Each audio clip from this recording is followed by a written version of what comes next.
대선 공약이자 민선 8기 울산시정 1호 공약인 그린벨트 해제와 관련해 국토부 관계자들이 울산을 방문해 현황을 살펴봤습니다.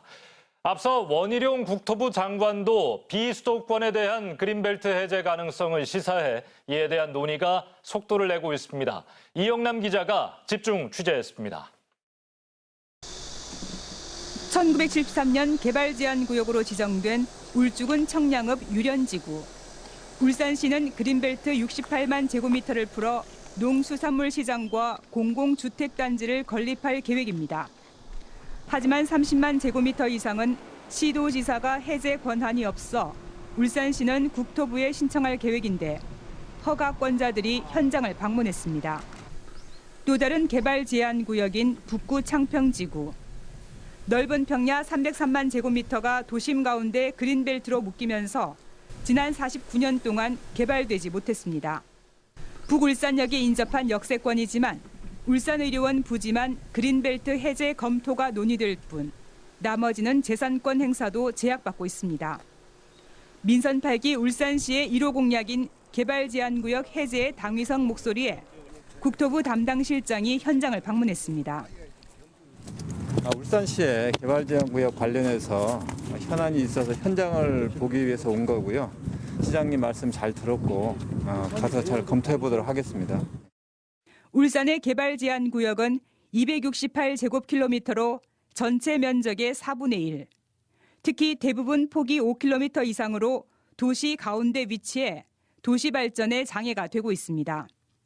국토부 장관 훈령인 지침상 해제에서 제척해야 할 지역으로 도시간 연담화를 막기 위해 최소 폭을 5km 이상 적용하라는 기준이 울산에는 불리하게 적용된 이유도 있습니다. 시도지사가 그린벨트 해제 위임을 받은 범위도 30만 제곱미터에 불과합니다. 이 때문에 김두겸 시장은 휴가 중에도 현장에 동행해 그린벨트 해제 권한 이양과 연담화 기준 완화 등 획기적인 조치가 필요하다고 강조했습니다. 울산이 좀 조기에 지비 해제를 할 수 있는 권한을 이양해 주든지 그렇지 않으면 전향적으로 국토부에서 지비 해제에 대해서는 좀 해결을 해준다면은 이 기업 활동하기가 굉장히 좋은 것이 울산이다.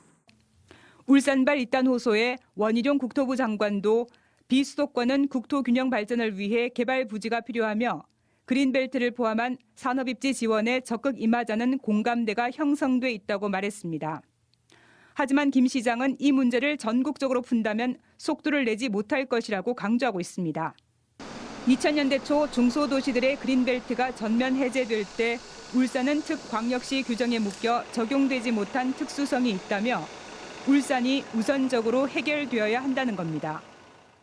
울산 같은 경우에는 대한민국 전체 그린벨트 해제에 들어간다면은 시기가 모연합니다.